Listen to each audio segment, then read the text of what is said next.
thinking outside the box, smashing through the glass ceilings. Hi everybody, good to see a nice sprinkling and group of people, bright, sparkly, happy people in front of me here. How are you all? Are you good? Yeah, very well. Thank you. Well, thank you. Well, thank you.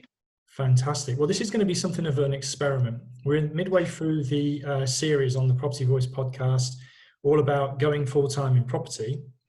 And what I thought I'd do with this episode is a bit of a panel discussion from, I'm kind of loosely calling you second steppers. Maybe that's not, I'm trying to use a property reference, second steppers.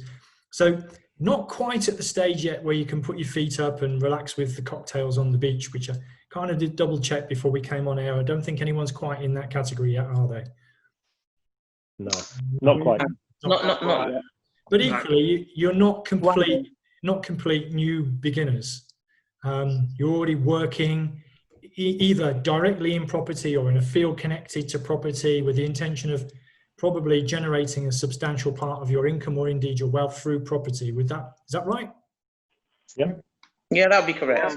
So we're in the right place then. Okay, with the right people. So that's the first thing to do. So what I thought we'd do is perhaps just go around the table. This is always a bit difficult because who knows when to speak, but just go around the table, just do a quick introduction, who you are, where you come from, what sort of, just where you're at right now with property would be really helpful, just to warm us all up so that we know when we start asking questions, that's where that person comes from. I know what that means now. So anybody want to go first? I haven't got a running order. Let's see how this works. Yeah, I'll go first, if you like. Go for it, Carl. So I'm Sven, been in property for about 8 years or so now. Started off with my business partner, just doing small flips, did a couple of flats and then into bungalows, did about maybe 8 bungalows, sort of 2-bed bungalows, just small things really. Started overlapping them, then went into conversions. Did a few conversions sort of into flats and now going on to new builds. Just started on the first one. Fantastic. I don't know if you did it by choice or not, Sven, but I think your video camera was switched off there, just to let you know. Was it? Okay. But we didn't see you as you were talking, but maybe if you can get it working, you just give us a quick wave. It's not working yet, by the way. Okay, I'll look at that. No problem. I'll let you go. So thanks, Sven. So basically, and how long did you say you've been involved? It's been about 8 years with my business partner. I did one flat before that. And then we started the businesses in 2013. So it's 7 years. About 7 years then. Okay, fantastic. Yeah. So migrated up and doing some conversions and developments more recently. Yeah, just a small pair of semis we've just started. And just before we move on from you, Sven, is there anything else that you do perhaps on other days of the week, maybe? Yeah, so just I was doing before this year, I was sort of doing property full time, but more like a builder. So I was actually hands on and then doing the project management. But as things have slowed down for various reasons, one being my business partner wants to sort of come out of the business. I've now actually had to go back on the building site for other people from Monday to Thursday. So doing architectural metalwork, steel erecting from Monday to Thursday, and then focusing on property on a Friday, which definitely keeps me busy. Sure it does. Well, we'll maybe come back to that, and how the journey's changed a bit, but thanks, Sven, for sharing. Appreciate that. So now that we've got the first one out of the way and we know what to expect, who's happy to go second? I'll go second. Hello, everyone. My name's Monica. I've been in property probably about 15 years, dabbling in it, trading up for my own properties, keeping them, and then transferring those ones over to single lets, and then, moving them over to HMOs. So my husband and I work quite closely together. He does the sort of the building work, site management work, and I kind of help with project management here and there. So it's something that we are particularly hands-on with, and it's something we really need to step back from for numerous reasons. We're not getting any younger. and we really want to spend our lives making some kind of a difference, really, not just making money, which is very, very important, no doubt. But I don't know whether it's you come to that stage in life when you realize life is more than just the money. It's about the impact. It's about, helping other people to, I don't know, achieve their own dreams and helping others along the way, making a difference. And that's been a powerful kind of driver for both my husband and I to look at what we're doing, how we're doing it, and seek to change that, to be far more passive in our focus. And that in itself has been a challenge, but it's been hugely revealing. I could go on. I've been part of Richard's apprenticeship program, which has been quite revealing. Let's put it that way. And rewarding, may I add. And here I am. Thank you, Monica. I mean, I have to dive into a couple of things. So you basically, you're self-managing landlord, aren't you? Yeah, very much so. And also the project management, and your husband doing some of the actual construction work on some of the refurbs and stuff you've been doing. Yeah, that's right, yeah. Very much in the business then, I guess. 101. 101. I don't think we could be any more in the business than we are. So it's something that it's a business that we love. We do enjoy what we do, but they're not just that there has to be a better way of doing it. There is.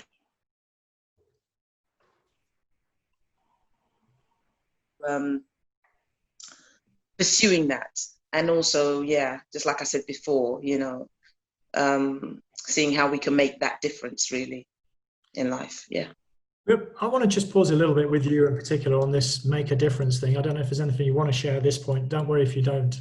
But do you want to give us a clue what that might look like? Well,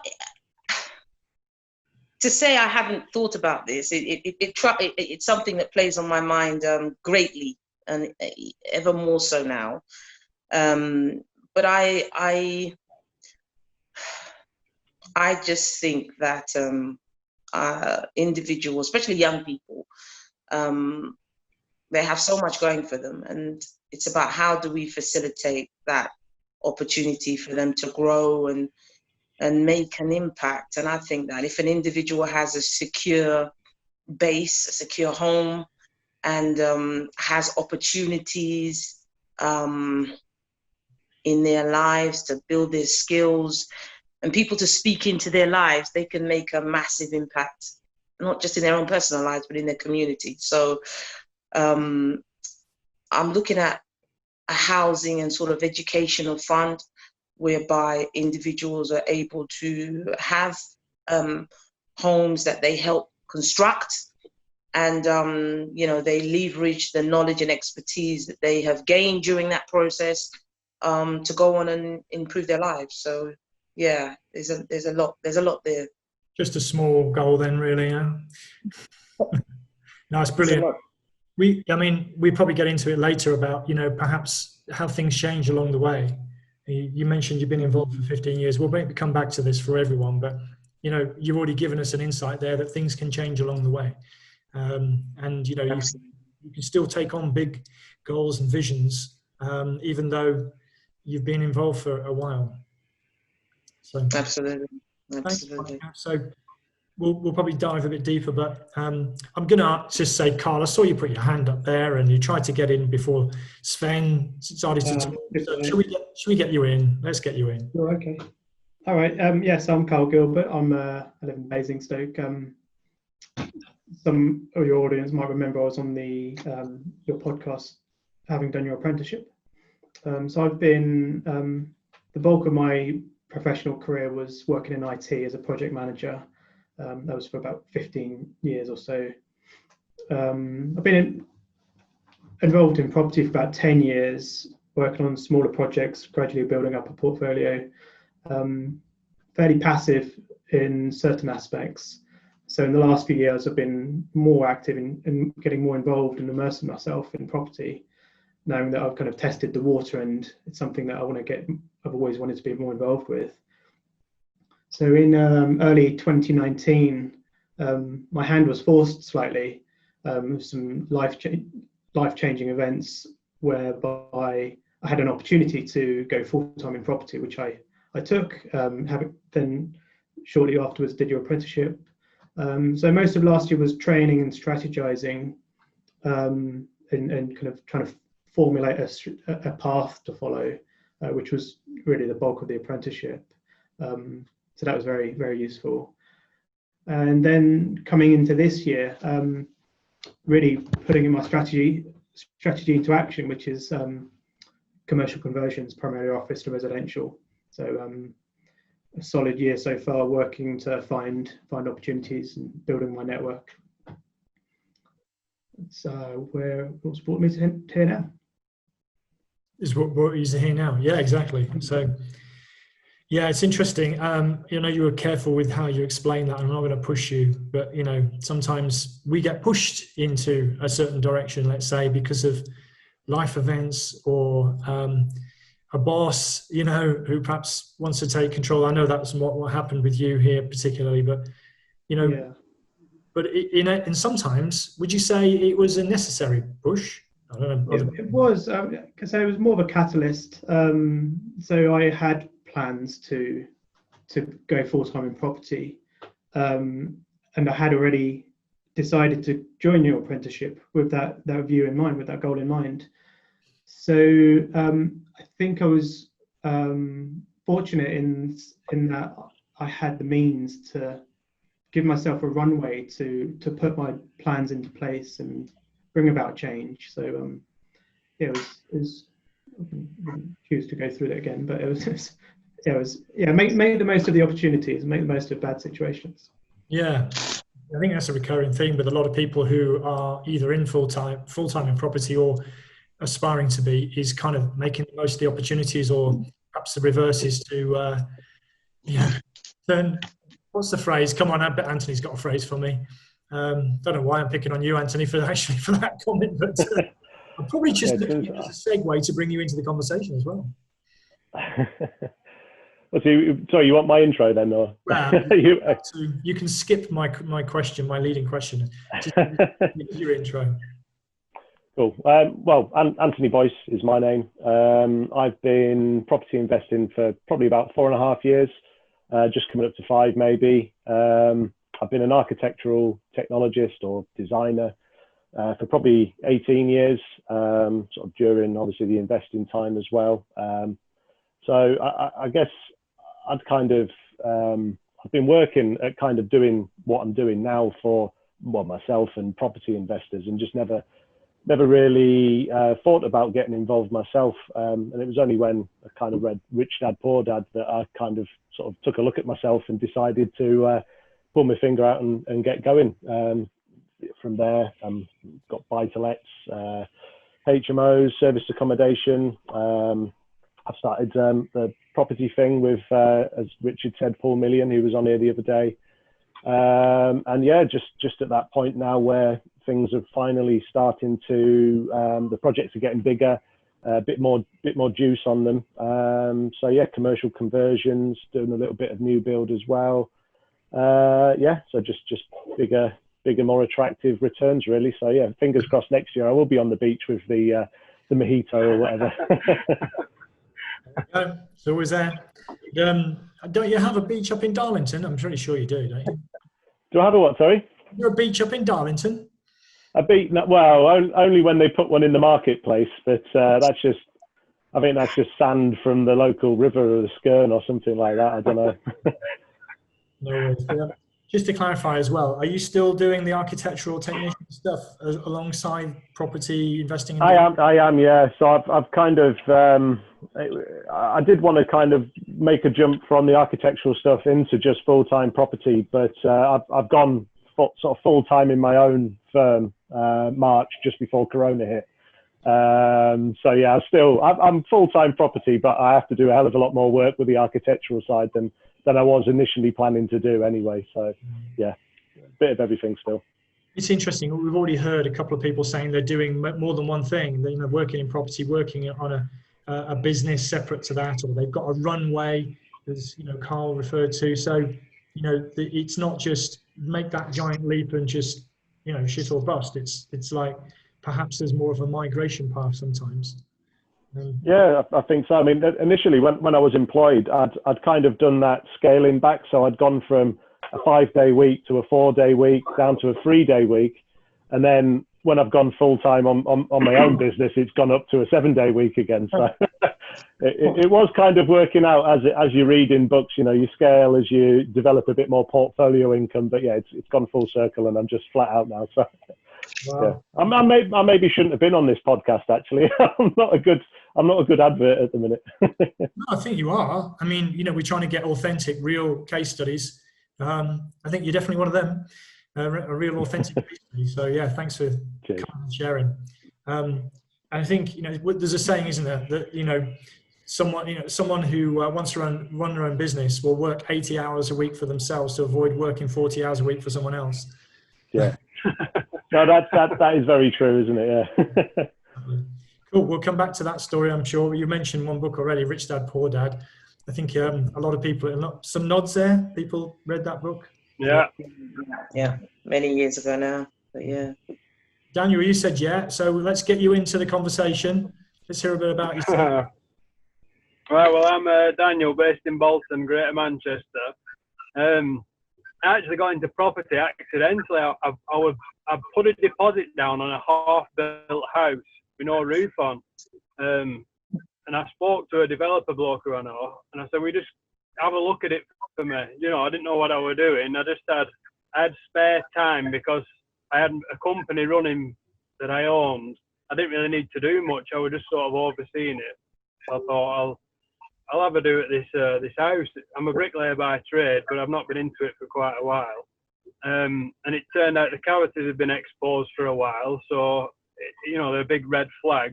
So I ended up just throwing the towel in. I just left the deposit, and I asked the guy. I thought, well, I could have come unstuck big time there. So I said, "Have you got anything ongoing at the minute?" And he had a site in Bolton, very nice site. Some bespoke houses, more or less, 4,000 to 5,000 square feet, underground parking, conservation area, gated development. Really nice thing. So I asked if I could just come and mimic his site manager for a while, just free of charge, really, just to learn. His site manager ended up leaving, so I became his site manager. After about, a few years, I come out of that deal, and now I've gone on to something smaller because it was very difficult, that. Now, in the middle of commercial conversions, just commercial to residential. A few sidelines as well. Is a friend of mine asked me to project manage a couple of apartments for him, so I'll do that. And also looking at creating a fund at the minute to buy below market value properties wholesale, and then selling them retail. Either to sources, back on auction, develop them ourselves, and do whichever with that. So that's what I'm on with at the minute. Plenty.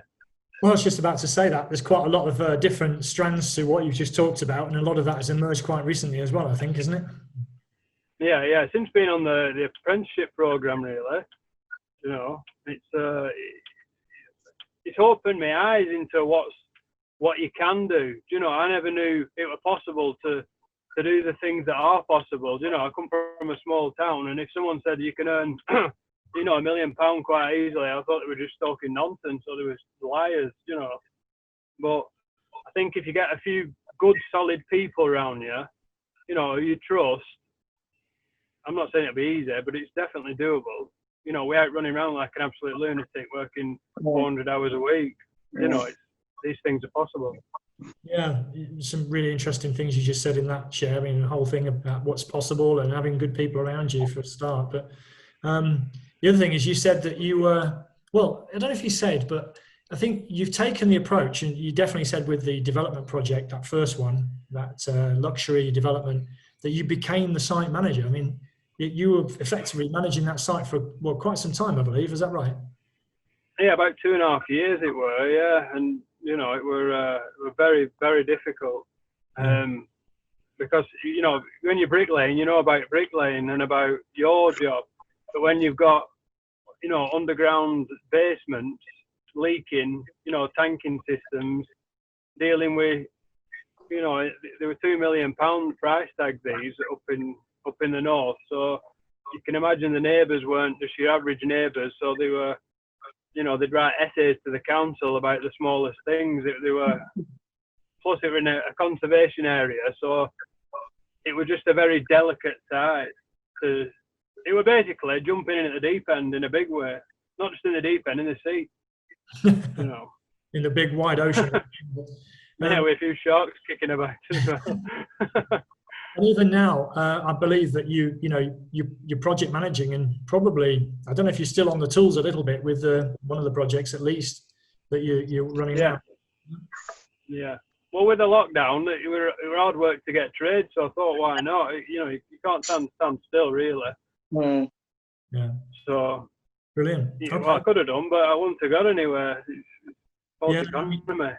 Yeah, I know. We may come on to it later, but I know that you don't like to hang about, let's say that, and you do like to plan your time and your day and be very, very active. Yeah, I have got a very strict routine, but I function best doing that. I'm up at 10 to 5 every morning. I do meditate, go for a run, throw some sprints in there, learn something new. So that's before 6 o'clock or half 6 at the latest. Listen to a book on the way to work, do the working day. So, the normal working day that a normal person will do. Come home, meditate again, try and learn something new, doss about with the kids, do your family life, and then, read before going to bed. Just try and consume as much knowledge as I can. Yeah. Anybody else have that sort of, approach, like a routinized approach, including both work or business activities, family and personal development? Yeah, I've kidded myself I should start it, but you should start it, should you?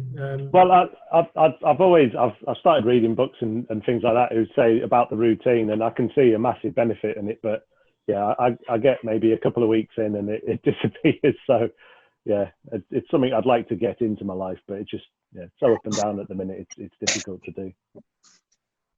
It's grown organically. If you'd have told me 10 years ago you'd be reading books, I'd tell you were talking nonsense. Yeah.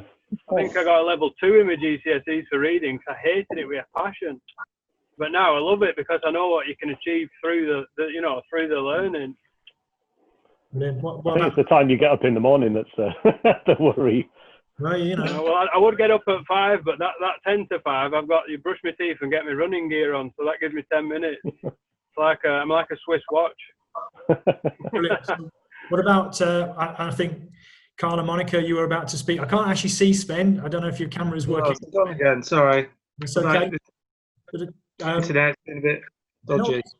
Who else wants to add to this part of the conversation about habits, routines, and development? I was going to say that routine's been one of the biggest challenges I've faced, certainly during the lockdown, and working on this full time. You lose the structure of kind of going to work, and so having a routine in the mornings has really helped, and using my calendar a lot. So I like to fill up the calendar.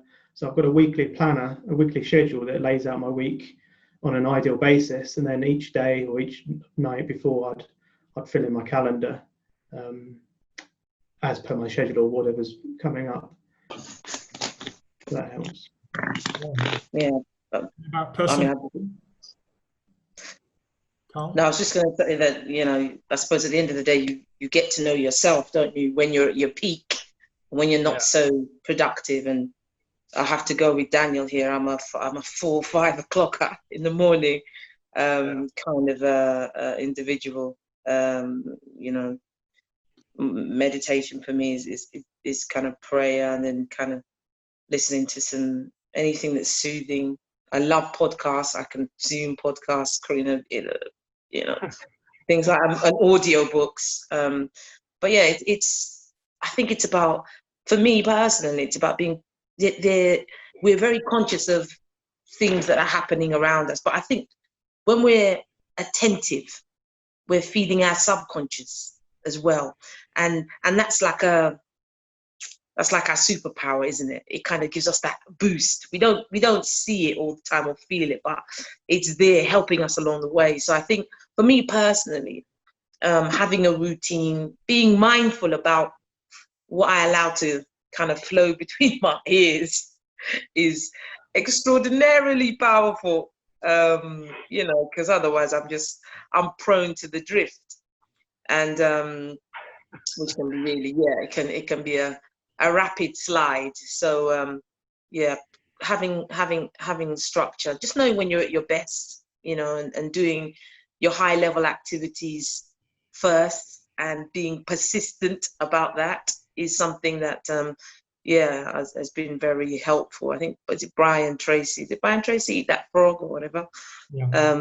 It's hard, but I think it's the rewards are there. Yes, when one contends for this. That's my experience, anyway. Brilliant. There's something of a pattern, a theme emerging. And Sven, I wanted to bring you in. I don't know if you're still there. I think you probably are. Yeah, I'm still here, still listening. So, what about the idea on habits and personal development? Got any thoughts on that? Yeah, I agree that everyone has their own sort of the best time of day for them. Mine's the morning as well. Sometimes I have to leave for work at 5 though, so I don't know, getting up. Daniel said 10 to 5, so that's early enough for me, I think, to go to work. But I think there's a good book, Atomic Habits, James Clear, and that's I took quite a lot from that, and just about once you start habits, it's actually easier then to sort of connect them up to other habits, and small habits then turn into large habits, and that's when you sort of compound effect, and that's when you really start to get things done. Wow. And another sort of thing I took from, I think it was Tim Ferriss, probably the 4-hour work week, where he says to make sure you know what's important for that day, and do that first before anything else. So that stops procrastination. Yeah. And once you've done the most important things, the sort of things you need to do, then the rest of the day is not so important. Very interesting. As I say, a bit of a pattern there. I think one of my favourite quotations comes from a guy, I may have said it before, sorry if I'm repeating myself, it's Charlie Tremendous Jones, and he said we'll be the same person as we are in 5 years' time, but for the books that we read and the people that we meet, all the way around, but words to that effect. And of course, I think books can mean any kind of learning resource, and the people that we meet is kind of networks. So it's funny actually coming back maybe to Anthony, because he's got a dirty great big sign behind him. Let's have a look at what it says, Anthony, first of all. Yeah. So what is the property thing, first of all? Well, it's a property network, property and business networking event that we set up in the northeast of England in Darlington. It was mainly I'd seen, I'd been to the events like the PPNs and the PINs and that kind of thing in the area, really enjoyed them, learned a lot of valuable knowledge, met a lot of new contacts, very useful, but they all shut down. So we kind of didn't have our little boys club or anywhere to go and crash at. So we decided to put our own on, and it's worked brilliant, to be honest, so far, other than lockdown kind of putting the skids on it at the minute. So yeah, just looking forward to starting that up again, really. So the people, just having a chat with people like yourselves, the stuff that you find out, little ideas and new strategies and just little things like that can lead to great opportunities. So yeah, I'm a big fan of networking in a face-to-face environment. I'm still a bit weird with the old Zoom thing. It's a bit, I don't know, just the time delay and stuff. But yeah, looking forward to the people interaction again. We might all have to get used to the Zoom thing, but let's see. Yeah. But yeah, I mean, you've got Atomic Habits on your reading list now, if you didn't have it before. I'm sure I've downloaded it already. Yeah. So we've talked to, and that's a segue into. So I brought you in specifically because you're running a networking group. And a couple of people have touched on having people around you. Let's just dive into that a little bit more. So there's kind of networking, and then there's support, let's say, or professional support and teams around us. What are your thoughts on that? What have you learned as you've gone so far down the track? And anyone can dive in if they've got something to say on that part of it. I've got something to say on this one. I recently joined the mastermind group, and I've sat back and I've seen the level of activity, and I must say I was have been taken aback. In a good way or a bad way? in a good way, but there could have been two outcomes from that. There could have been total overwhelm. Oh my goodness, what have I been doing? I really need to sit up here. How am I gonna rise to what's been going on here? Or, as I have come to now embrace, Monica, you need to tie up your shoelaces and you need to strap yourself up and raise your game. But that's been as a direct result of kind of putting myself out into the unknown for me. So, and that's sort of kind of being around others who have interest in property, and not just property, but it covers the whole sphere of life, really. And that's been kind of, I mean, it's been more than what I thought it would be, in the sense that I thought it was much going to be property focused, but because of the diverse nature of this particular mastermind group, it's challenging on many fronts, and it's a good thing, because I strongly believe it's going to hold me up in several areas of my life, not just professionally, but also personally. So, in answer to Richard's question, surrounding yourselves with others is like-minded individuals is very powerful. There's that saying, isn't there, that when you walk beside somebody, your speed adjusts to their speed. Do you see what I mean? And that's what I'm hoping is going to happen here, that I'm going to speed up a bit. So yeah, that's me. That's a really good contribution. Thanks, Monica. Anybody else on this theme? Don't have to, but about working. Well, I thought you said something really important there, and it kind of goes back to the networking as well. I mean, I'm a big believer that, you surround yourself with the right people and good things happen to you. And I guess that's kind of what's happened to me, just from going networking and surrounding yourself with others that you're looking up to. I mean, to say his name again, Paul Million, he's got quite a nice portfolio. Whereas when I started, networking, I probably had one or two properties, but just by being around those sort of people, you kind of, your mindset lifts to that kind of level as well. And then just all of a sudden, things start happening. So yeah, big believer in surrounding yourself with the right people on that one as well. So yeah, whether that's a mastermind or networking or paying for mentorship from someone who's already at that level, but yeah, big benefits in that anyway. Brilliant. I don't know if there's more there, but there's kind of two main themes there, isn't there? Because you've got, let's say, your professional team around you, or your workers. So people doing the trades, people who support you on property projects, like, professions, literally. So there's that part of it. You could even have a kind of a partner in crime, not a partner in crime, but, business partner maybe. But then there's this other bit about, personal growth and development, using your thinking, or thinking outside the box, smashing through the glass ceilings. Napoleon Hill's book, wasn't it? Think and Grow Rich. Focused quite a lot. There's a lot of book references here. So that sounds like a book club meeting, Carl. Anyway.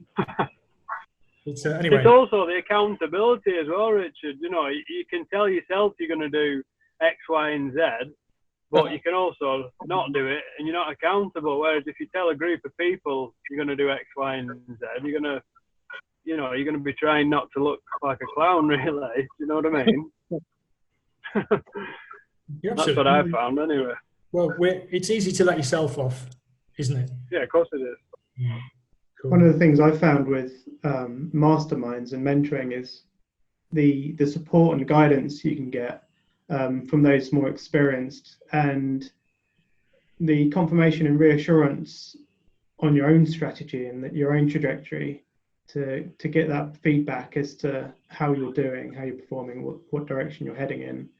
Because certainly in my case, going into full-time, I didn't do that transition. I flipped from one to the other with the runway, as we mentioned earlier. So having the assurance that that I'm kind of going in the right direction, I've got a strategy that's going to work. I mean, obviously, I've got alternative options at different points if I need to. I can flex, pivot if I need to. But surrounding yourself with people with the experience is very beneficial. Very good. So we've talked about the kind of the personal development and networking. Just maybe to round off this part of the conversation, and I dare say we're going to split this into 2 episodes now, just so you're aware. What about professional growth and development, or business, you know, like more formal skills, let's say that? Anybody be doing anything in that respect to better themselves or their business more formally? Okay. No, nothing. Well, Rich, my other half, she set up a letting agent, so she's gone to get accredited by, I can't remember which firm it is, but alongside her, I thought I'd do the qualification myself, you know, just for the sake of it, really. But little things that you take from those, you know, they help you quite a bit. Things that you won't think about. Yeah. So just jump into it. Yeah. Maybe not a lot of take up on that one, but I think I became an accredited landlord with what is now the NRLA. I'd recommend that, even if you plan not to manage your own properties, just to be aware of legislation. Of course, if you're going to get involved in other specialist sides of the property business, it's probably worth getting some kind of awareness. It doesn't have to be like a formal qualification, although if you were listening to the podcast this week, Damien Fogg was the guest, and he became a chartered building surveyor, and he also worked in a letting agency because he wanted to see the business from the inside out. I mean, I dare say, Anthony, you're working on the inside to some extent anyway with your architectural technician work. Yeah. That's it. I mean, I don't know what other people do, but I mean, I absorb, like others have already said, a lot of podcasts, Audible, you know, I read all the industry magazines and that kind of thing. So I guess I'm keeping up to date with what I need to know anyway. It just becomes second nature and you don't realize you're doing it, kind of thing. Yeah. And I can't see you, Sven, because I know you've got issues with the internet connection. I hope you're still there. Yeah, still there. Good. And maybe you've got something on this part of the segment, you know, about your background, I guess, professionally or from a trade point of view. Yeah, I mean, like I said at the start, I work on building sites from Monday to Thursday. So I do see the residential side of it. Excuse me, sometimes what's fashionable. Also, sometimes you can see some cost-cutting ideas. Also, like how a site is run. So the practical side of when you actually get onto site, how it's all structured. Probably nosier than most on site as well, so end up going in the office and just bothering people. But yeah, it's all, even though it's not quite property related how I want it to be, and it's a lot harder work than doing it, physically harder anyway. Yeah, it definitely gives you an insight of how things are on a commercial, like a large scale commercial side. Okay, brilliant.